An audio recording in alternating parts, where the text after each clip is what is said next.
महान चाणक्य द्वारा रचित चाणक्य नीति।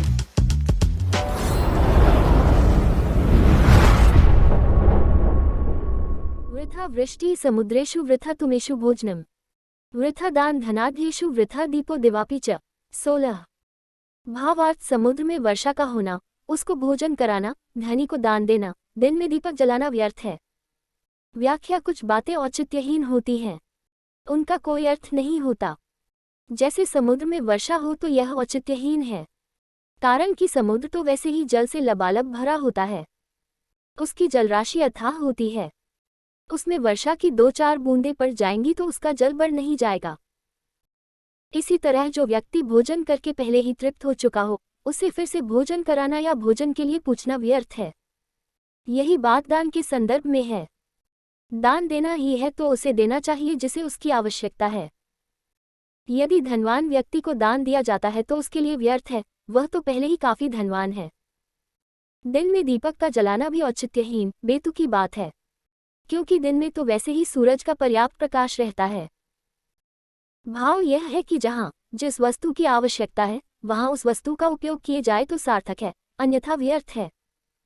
नास्ति मेघसम तोय नास्ति चात्मसम बलम, नास्ति चक्षुः सम तेजो नास्ति धान्य सम प्रियम। 17। भावार्थ बादल के जल अर्थात वर्षा के जल समान कोई भी अन्य जल पवित्र व गुणकारी नहीं होता। आत्मबल के समान अन्य कोई बल नहीं होता। नेत्र ज्योति के समान अन्य कोई ज्योति नहीं होती तथा अन्न के समान प्रिय अन्य कोई पदार्थ नहीं होता। व्याख्या मेघ का जल पवित्र होने के साथ साथ न केवल स्वास्थ्यवर्धक होता है वरन कई रोगों में औषधि के रूप में भी इसका उपयोग किया जाता है।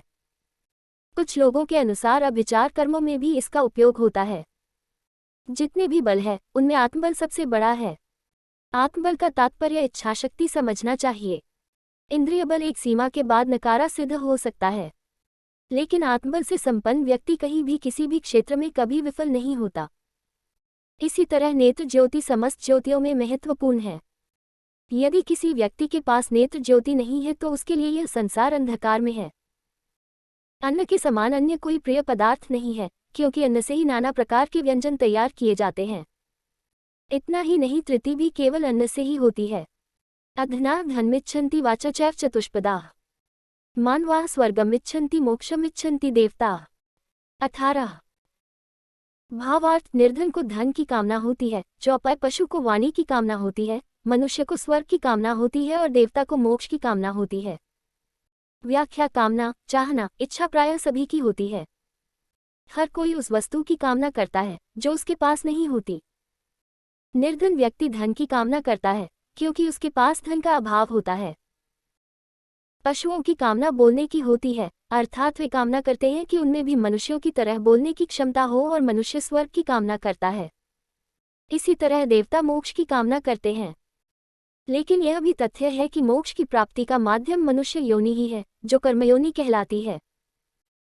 देवता सुखों को तो भोग सकते हैं, मनुष्य से भिन्न अन्य योनियों में भी जीव भोगों को तो भोग सकता है, लेकिन कर्म करने की स्वतंत्रता उन योनियों में नहीं होती, इसीलिए वे भोग योनियां कहलाती हैं। सत्येन धार्यते पृथ्वी सत्येन तप्ते रविः, सत्येन वाति वायुश्च सर्व सत्ये प्रतिष्ठितम्। 19।